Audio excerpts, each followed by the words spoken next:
ভোটের অধিকার ছিনতাইয়ের চক্রান্ত চলছে, অভিযোগ তারেক রহমানের। পরিবর্তনের জন্য ভোট চাইলেন ধানের শীষে।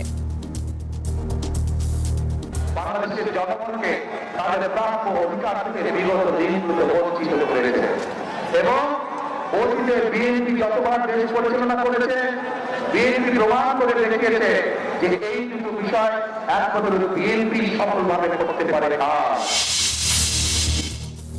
দেশে কোনো চাঁদাবাজের ঠাঁই হবে না, হুঁশিয়ারি জামাত আমিরের। নারীদের সর্বোচ্চ সম্মান দেওয়ার অঙ্গীকার। আপনারা কেউ চাঁদাবাজের ভাই হইতে রাজি আছেন? পিতা হতে রাজি আছেন? যারা এই পেশায় যুক্ত তাদেরকে অনুরোধ করব, ভালো পথে ফিরে আসুন। আমরা আপনাদের হালাল রুজির জন্য জায়গা করে দেব ইনশাআল্লাহ। সুন্দর নির্বাচন আয়োজনে সর্বোচ্চ চেষ্টা চলছে, জানালেন সিইসি। বিভিন্ন দেশের কূটনীতিকদের সঙ্গে বৈঠক। রাজধানী সহ দেশ জুড়ে চতুর্থ দিনের জমজমাট প্রচারণা, প্রতিশ্রুতির ফুলঝুরি নিয়ে দাঁড়ে দাঁড়ে প্রার্থীরা। আমরা আমাদের বাড়ি ঘর বাপ দাদার যাওয়া জমি জমা বিক্রি করে রাজনীতি করি, তাহলে আমাদের কাছে আপনার নিরাপদ থাকতে পারবেন।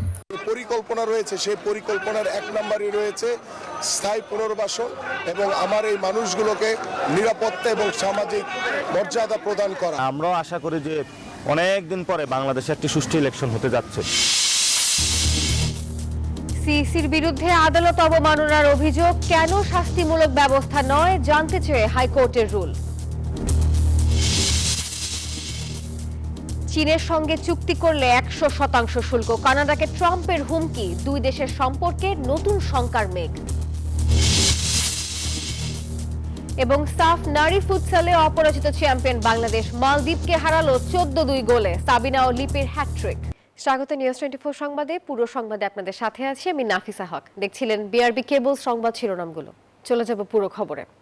ভোটের অধিকার কেউ যেন ছিনিয়ে নিতে না পারে, সেজন্য সবাইকে সজাগ থাকার আহ্বান জানিয়েছেন বিএনপি চেয়ারম্যান তারেক রহমান। দুপুরে চট্টগ্রামের পলো গ্রাউন্ড মাঠে সমাবেশে এই আহ্বান জানিয়েছেন তিনি। বলেছেন, পরিবর্তন ও রাজনৈতিক অধিকার চায় মানুষ। বিএনপি ক্ষমতায় গেলে মানুষের নিরাপত্তা নিশ্চিত করবে।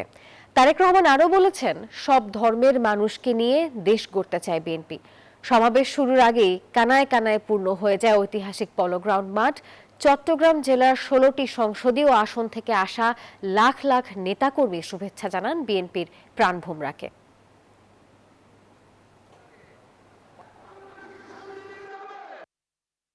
বাংলাদেশের জনগণকে তাদের প্রাপ্য অধিকার থেকে বিগত দিনগুলোতে বঞ্চিত করেছে এবং অতীতে বিএনপি যতবার দেশ পরিচালনা করেছে, বিএনপি প্রমাণ করে রেখেছে যে এই দুটো বিষয় একমাত্র বিএনপি সফলভাবে করতে পারে।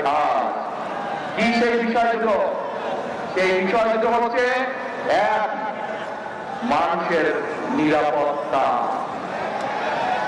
যাতে করে মানুষ নিরাপদে চলাফেরা করতে পারে, ব্যবসা বাণিজ্য, চাকরি বাকরি সব করতে পারে। দর্শক, চট্টগ্রামে আছেন আমাদের সহকর্মী সাইফুল ইসলাম, যুক্ত হব সাইফুলের সঙ্গে।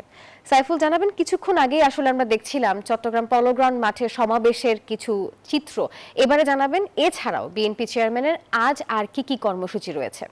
বিএনপি চেয়ারম্যান তারেক রহমান কিছুক্ষণ আগেই এই চট্টগ্রামের পলো গ্রাউন্ড মাঠে বক্তব্য রেখেছেন এবং তিনি তার প্রায় 28 মিনিটের বক্তব্যে বিএনপিতে নির্বাচনী ইশতেহারগুলো রয়েছে সেগুলো কিন্তু তিনি জনগণের সামনে উপস্থাপন করেছেন এবং তিনি স্পষ্ট করে বলেছেন যে আগামী দিনে ধানের শীষ যদি বিজয়ী হয় তাহলে বাংলাদেশের প্রত্যেকটি মানুষের জন্য নিরাপদ বাংলাদেশ গঠন করা হবে এবং কোনো ধরনের দুর্নীতিকে ছাড় দেওয়া হবে না এবং বাংলাদেশে আগামী দিনে যে কেউ অপরাধে যুক্ত হোক তার দল দেখা হবে না, তাকে শাস্তির মুখোমুখি করা হবে। এবং আজকের এই সমাবেশ শেষে তিনি সরাসরি ফেনীর উদ্দেশ্যে রওনা করেছেন। সেখানে ফেনী সরকারি প্রাথমিক বিদ্যালয় মাঠে একটি সমাবেশে বক্তব্য দিবেন তারেক রহমান। তারপর সেখান থেকে তিনি সরাসরি যাবেন কুমিল্লার 14 গ্রামে, সেখানে আরেকটি সমাবেশে বক্তব্য রাখবেন বিএনপি চেয়ারম্যান। কুমিল্লার 14 গ্রাম সমাবেশ শেষে তিনি কুমিল্লার সোয়াগাজীতে আরেকটি সমাবেশে যুক্ত হবেন, সেখানে তিনি নেতাকর্মীদের উদ্দেশ্যে বক্তব্য রাখবেন। তারপর সেখান থেকে তিনি যাবেন কুমিল্লার দাউদকান্দিতে বিএনপি আয়োজিত আরেকটি সমাবেশে বিএনপি চেয়ারম্যান বক্তব্য রাখবেন। সর্বশেষ তিনি আজকে নারায়ণগঞ্জের কাঁচপুর যে বালুর মাঠ সেখানে রাত 11টার সময় আরেকটি সমাবেশে যুক্ত হয়ে বক্তব্য রাখবেন এবং বিএনপি চেয়ারম্যান তারেক রহমানের ধারাবাহিক যে নির্বাচনী সফর সেই নির্বাচনী সফরে কিন্তু তিনি দেশবাসীকে ধানের শীষের পক্ষে ভোট দেওয়ার জন্য আহ্বান জানাচ্ছেন, পাশাপাশি নেতাকর্মীদেরকে তিনি নানা দিক নির্দেশনা দিচ্ছেন এবং নেতাকর্মীদের তিনি আহ্বান জানিয়েছেন যে প্রত্যেকে যাতে 31 দফার যে বার্তা সেটি মানুষের ঘরে ঘরে পৌঁছে দিয়ে ধানের শীষের পক্ষে ভোট প্রার্থনা করেন সেটি তিনি আহ্বান জানিয়েছেন। এই ছিল আমার কাছে চট্টগ্রাম পলো গ্রাউন্ড মাঠ থেকে সর্বশেষ। সাইফুল, ধন্যবাদ আপনাকে। ক্ষমতায় গেলে 20,000 কিলোমিটার খাল খনন করবে বিএনপি, এমনটি বলেছেন দলটির চেয়ারম্যান তারেক রহমান। সকালে চট্টগ্রামে একটি 5 তারকা হোটেলে বিভিন্ন বিশ্ববিদ্যালয়ের শিক্ষার্থীদের নিয়ে ইউথ পলিসি ডায়ালগে অংশ নিয়েছিলেন তিনি। তখন বিএনপি চেয়ারপারসন বলেছেন, পরিবেশ রক্ষায় 5 বছরে 50 কোটি গাছ রোপণ করবে তার দল। ভোকেশনাল শিক্ষার সিলেবাস যুগোপযোগী করা হবে, আর এছাড়া শিক্ষা, কর্মসংস্থান, কৃষি, নারীর ক্ষমতায়ন সহ বিভিন্ন বিষয়ে দলের পরিকল্পনা নিয়ে কথা বলেছেন তিনি। এই জলাবদ্ধতাকে কাটানোর জন্য আমাদের একটা কাজ করতে হবে, সেটা হচ্ছে যে খাল খনন। একটা প্ল্যান নিয়েছি আমরা, ফিয়ার ইলেক্টেড ইনশাল্লাহ, আমরা সারা দেশে 20,000 কিলোমিটার খাল আমরা খনন করব। 5 বছরে আমরা 50 কোটি লাগানোর পরিকল্পনা করেছি। নির্বাচনী প্রচারণার অংশ হিসেবে দক্ষিণাঞ্চল সফরে বিএনপি চেয়ারম্যান তারেক রহমান বিকেলে ফেনীতে যাবেন তিনি। আর সেখানে ফেনী পাইলট স্কুল খেলার মাঠে বিকেল 4টায় জনসভায় যোগ দেবেন। এরপর বিকেল 5:30টায় যাবেন কুমিল্লায়, সেখানে 3টি আলাদা জনসভায় বক্তব্য রাখবেন তিনি। এরপর কুমিল্লা থেকে ঢাকায় ফেরার পথে নারায়ণগঞ্জে এসে একটি জনসভায় যোগ দেবেন বিএনপি চেয়ারম্যান।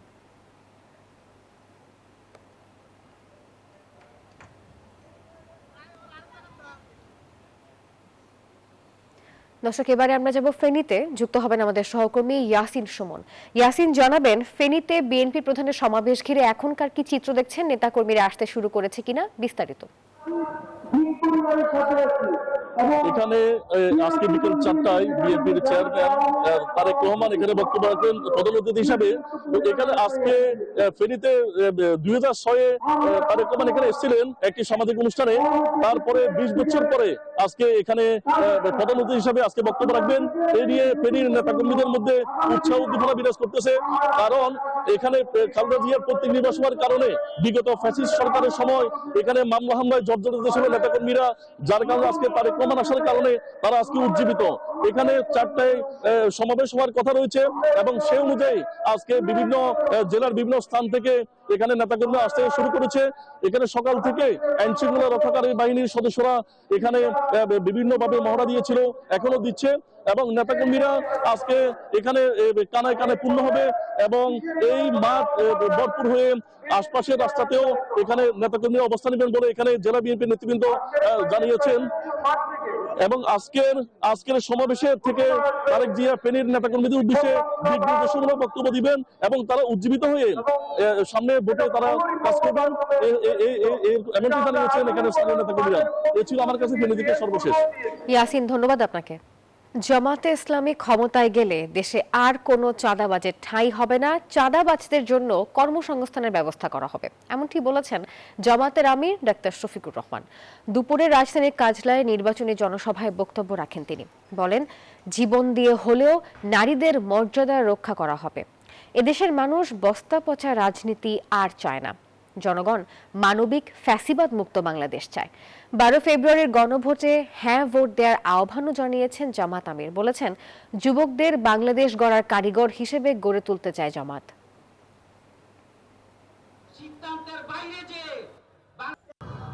আপনারা কেউ চাঁদাবাজের ভাই হইতে রাজি আছেন? পিতা হতে রাজি আছেন? সন্তান হতে রাজি আছেন? নাই। আজকের এই জনসভা থেকে আমরা যারা এই পেশায় যুক্ত তাদেরকে অনুরোধ করব, ভালো পথে ফিরে আসুন। আমরা আপনাদের হালাল রুজির জন্য জায়গা করে দেব ইনশাআল্লাহ। অন্য 10 জন যেভাবে সম্মানের সাথে সম্মানের পেশায় যুক্ত থেকে দায়িত্ব পালন করে পরিবারকেও দেয়, দেশকেও দেয়, আপনিও তাই পালন করবেন এবং আপনিও বাংলাদেশের একজন গর্বিত নাগরিক হবেন।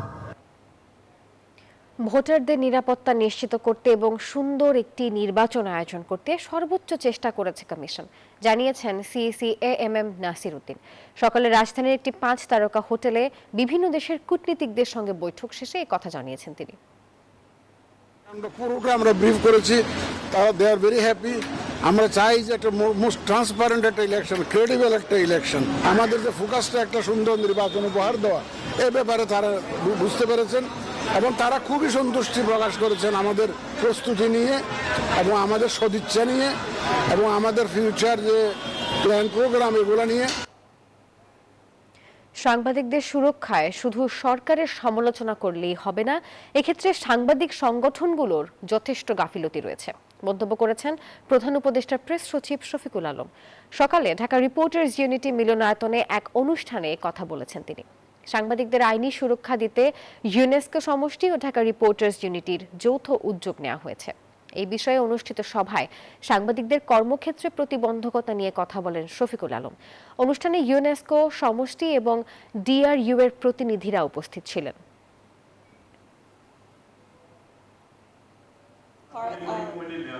অনেক বেশি করে আমরা সরকারকেই সমালোচনা করি, সরকার এটা করা উচিত ছিল করছে না, সরকার ওইটা করা উচিত ছিল ওইটা করছে না, এবং সরকারের ফেইলুরগুলো এত বেশি সামনে এসে সবার মধ্যে দাঁড়ায়, আমরা অন্যান্য যারা অ্যাক্টর আছে জার্নালিজমের ক্ষেত্রে, সেফ জার্নালিজমের জন্য যারা যারা দায়ী তাদের কথাটা আমরা ভুলে যাই।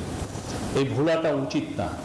দ্বৈত নাগরিকত্ব নিয়ে নির্বাচন কমিশনের সিদ্ধান্তে কিছু তথাকথিত বিদ্বান ত্রুটি খোঁজার চেষ্টা করছেন, অভিযোগ করেছেন বিএনপির স্থায়ী কমিটির সদস্য নজরুল ইসলাম খান। সকালে জাতীয় প্রেস ক্লাবে শহীদ রাষ্ট্রপতি জিয়াউর রহমানের 90তম জন্মবার্ষিকী উপলক্ষে আয়োজিত জাতীয়তাবাদী মুক্তিযোদ্ধা দলের অনুষ্ঠানে এই কথা বলেছেন তিনি। বলেন, বিএনপি চায় ত্রয়োদশ জাতীয় সংসদ নির্বাচন যথাসময়ে অবাধ ও সুষ্ঠুভাবে হোক, তবে এখন একটি বিশেষ উদ্দেশ্যে মুক্তিযোদ্ধাদেরও তুচ্ছ-তাচ্ছিল্য করা হচ্ছে। বাংলাদেশে জন্মসূত্রে কোন নাগরিক যদি বিদেশের অন্য কোনো দেশের নাগরিক থেকে থাকেন, তিনি যদি সেই নাগরিকত্ব পরিত্যাগ করেন তাহলে নির্বাচনে অংশগ্রহণ করতে তার কোনো বাধা নেই। এবারে জেডএসএম নির্বাচনের পথে।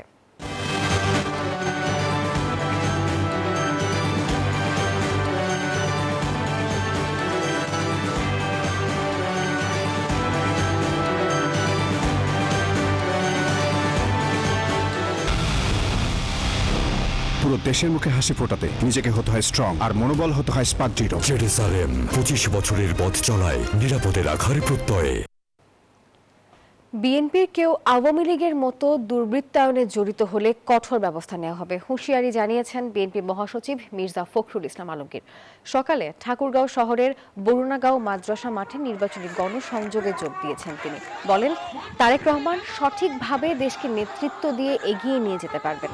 বিএনপি সরকার গঠন করলে কৃষকরা সহজেই সার পাবে, কোনো সংকট থাকবে না। মা বোনেরা ফ্যামিলি কার্ড পাবেন। যুবকদের কর্মসংস্থানের জন্য অতীতের মতো আগামীতেও কাজ করবে বিএনপি, এমনটি বলেছেন মির্জা ফখরুল ইসলাম আলমগীর।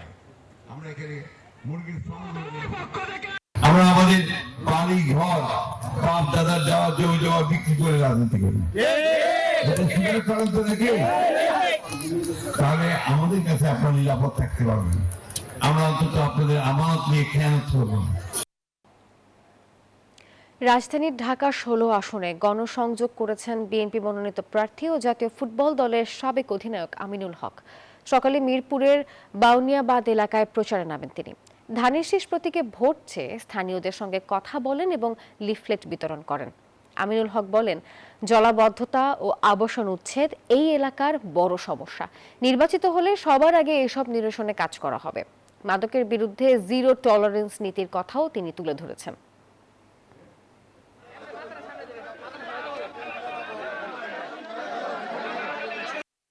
পরিকল্পনা রয়েছে, সেই পরিকল্পনার এক নম্বরই রয়েছে স্থায়ী পুনর্বাসন এবং আমার এই মানুষগুলোকে নিরাপত্তা এবং সামাজিক মর্যাদা প্রদান করা।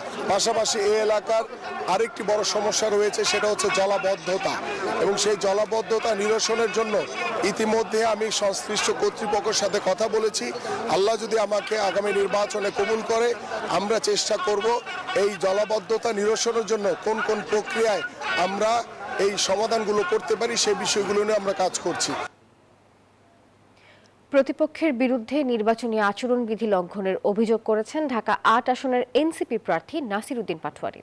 সকালে রাজধানীর আরামবাগের এজিবি কলোনিতে দলের নেতাকর্মীদের সাথে নির্বাচন প্রচারণায় নামে তিনি নেমে বলেন, নানাভাবে তাদের উস্কানি দেওয়ার চেষ্টা চলছে, ছড়ানো হচ্ছে অপপ্রচার। এত কিছু মোকাবেলা করেও নির্বাচনী প্রচার চালিয়ে যাওয়ার ঘোষণা দেন এনসিপির এই নেতা। ভোট চান শাপলাকুলি প্রতীকে।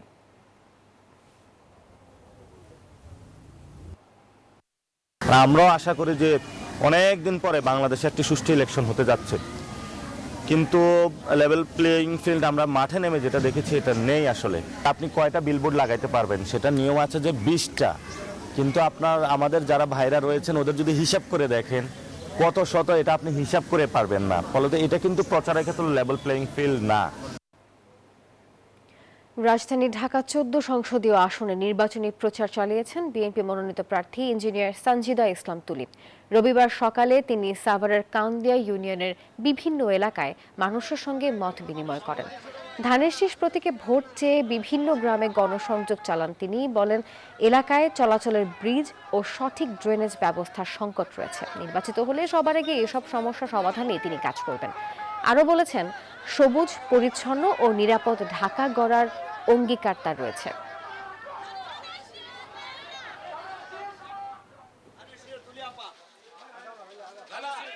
অনেক পরিকল্পনা এখানে, যেমন 15-16 বছর ধরে এই এলাকাটাতে একটা ব্রিজ হয়নি, যেটা অনেক প্রত্যাশা ছিল, এবং এই জন্য তারা অনেকটা অবহেলিত।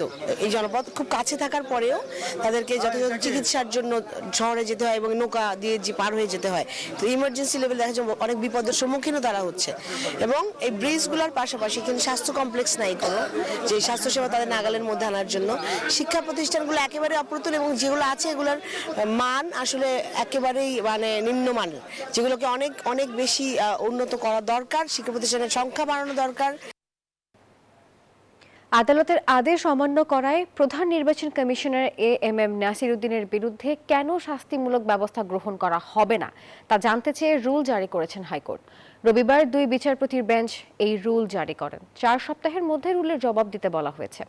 আদালতে আবেদনের পক্ষে শুনানি করেন অ্যাডভোকেট ইউনুস আলী আকন্দ। তিনি বলেন, গত বছরের 27 অগস্ট হাইকোর্ট কৃষক শ্রমিক জনতা পার্টি নামে একটি রাজনৈতিক দলের নিবন্ধন বিষয়ে করা আবেদন নিষ্পত্তির নির্দেশ দেন উচ্চ আদালত। সিইসি সেই আদেশ বাস্তবায়ন করেননি।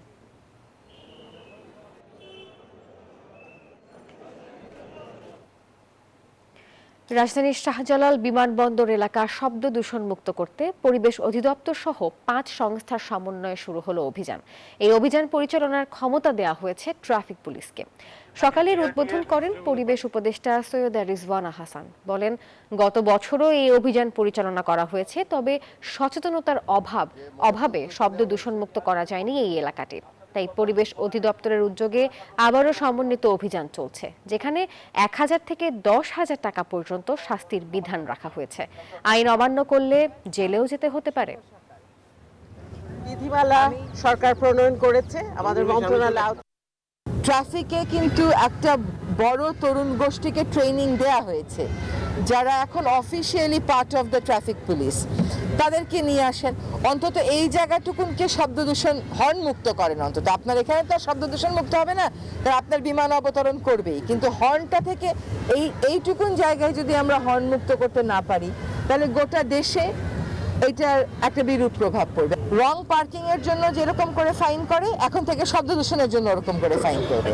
এই প্রসেসটা কন্টিনিউ করবে। এবারে জানিয়ে দিব মধুমতি ব্যাংক পিএলসি অর্থ বাণিজ্য সংবাদ। এবার চীনের সঙ্গে বাণিজ্য চুক্তি করলে কানাডার রপ্তানি পণ্যে 100% শুল্ক আরোপের হুমকি দিয়েছেন মার্কিন প্রেসিডেন্ট ডোনাল্ড ট্রাম্প। শনিবার সামাজিক মাধ্যম ট্রুথ সোশ্যালে দেয়া এক পোস্টে এই হুমকি দেন তিনি। জানান, চীন যেন কানাডাকে ব্যবহার করে যুক্তরাষ্ট্রের শুল্ক এড়াতে না পারে সেই বিষয়ে তিনি কঠোর অবস্থানে থাকবেন। জানুয়ারি মাসে কানাডা ও চীন একটি প্রাথমিক বাণিজ্য চুক্তিতে পৌঁছায়। প্রথমে চুক্তিকে সমর্থন জানালেও এবারে ট্রাম্পের হুমকিতেই দুই দেশের বাণিজ্য সম্পর্কে নতুন করে অনিশ্চয়তা তৈরি হয়েছে।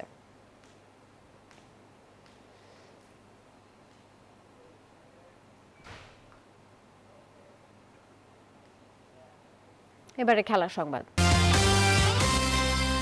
মালদ্বীপকে উড়িয়ে দিয়ে সাফ নারী ফুটসালের শিরোপা জিতল বাংলাদেশ। দ্বীপ দেশটিকে 14-2 গোলে হারিয়ে অপরাজিত চ্যাম্পিয়ন হলো সাবিনা খাতুনের দল। থাইল্যান্ডের ব্যাংককের নন্থাবুরি হলে শুরুতেই এগিয়ে যায় মালদ্বীপ, তবে সমতা ফেরাতে সময় নেয়নি বাংলার মেয়েরা। দূরপাল্লার ফ্রি কিকে দারুণ এক গোল করেন অধিনায়ক সাবিনা খাতুন। খানিক বাদে লিড এনে দেন সাবিনা। 6-1 গোলে এগিয়ে থেকে বিরতিতে যায় বাংলাদেশ, আর বিরতি থেকে ফিরেই হ্যাটট্রিক পূরণ করেন বাংলাদেশ অধিনায়ক। সাবিনার পর হ্যাটট্রিক করেন লিপি আক্তারও। শেষ দিকে মালদ্বীপ 1 গোল শোধ দিলেও বড় হারের লজ্জা নিয়ে মাঠ ছাড়ে দ্বীপ দেশটি।